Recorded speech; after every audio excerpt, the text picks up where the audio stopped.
Hey there, guys. I wanted to hop on and share an idea with you, and I do have another really cool idea coming. It's just that I have to do some research for a couple more ideas before I present it. But anyway, so I hope that you're all doing everything you can to have fun and create as much non-contact. Large part of why I did what I did last night. And for those of you who didn't make it, we had a great time at the virtual comedy night. I called it a date night, but maybe I should have used a different title because I think there was a little bit of a misunderstanding what it was. But thank you to all of you who came. Like I said, we had so much fun, and there were people made connections that were unique and that were really fun to experience. And I can't help but think it's the lack of our ability to connect with other humans right now that we take the advantages that we do have. We take advantage of the times that we do have with each other in a different way, in a deeper way. And it's been so fun and so beautiful for me to watch things like that continue to unfold. So I was talking with one of the girls I work with, who's also a good friend of mine. And we were talking about how people are home with their spouses. In fact, my cousin shared with me yesterday, I did not do the research myself, but apparently, I forget what rate is up or down, but divorce rates are up already. We kind of knew that was going to be a thing moving forward. The expectation is that was probably going to happen as a result of this. People who were on the verge or the extra stress. And the reality is something like this happening is stressful for any relationship, right? And the reality also is that marriage is one of those things that can be challenging from time to time.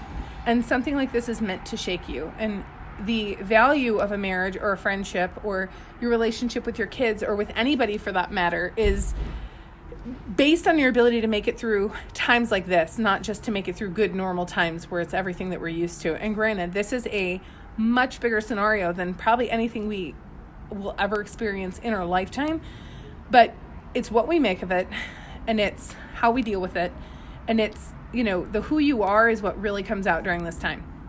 And so it makes me take a look at myself and think of, am I doing the things that I need to do to keep as much normalcy for myself as possible?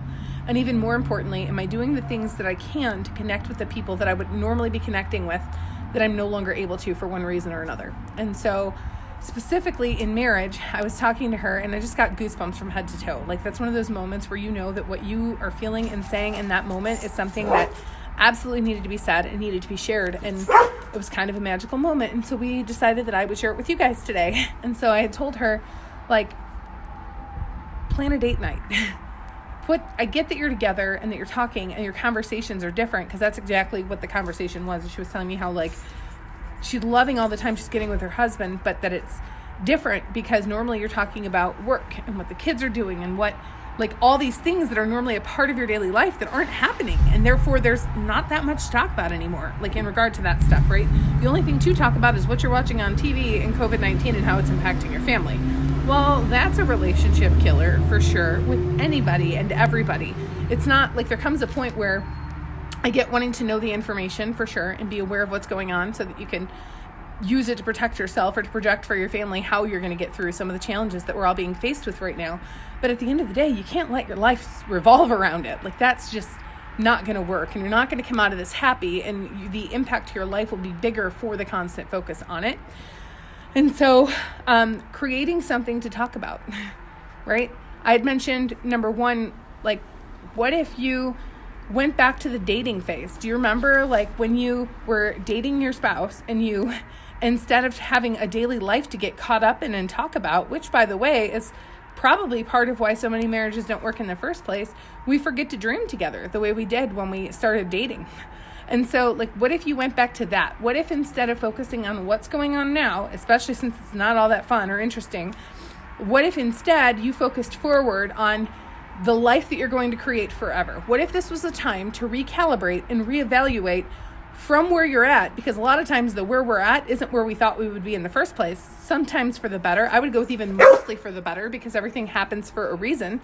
But what if you took this moment here and now with the people you love, where you have this extra time with them, to recalibrate and vision forward the kind of business that you thought you would own and how you could maybe do that again when this is over, or the kind of home that you thought you would have and how you can create that together as a team moving forward, or the just the goals that you have or had at one point, or the goals that you don't have anymore that have changed, and just really create vision moving forward and having those conversations daily like you used to when you were planning a life together. Like, what if we actually all started planning our lives again instead of letting our lives happen?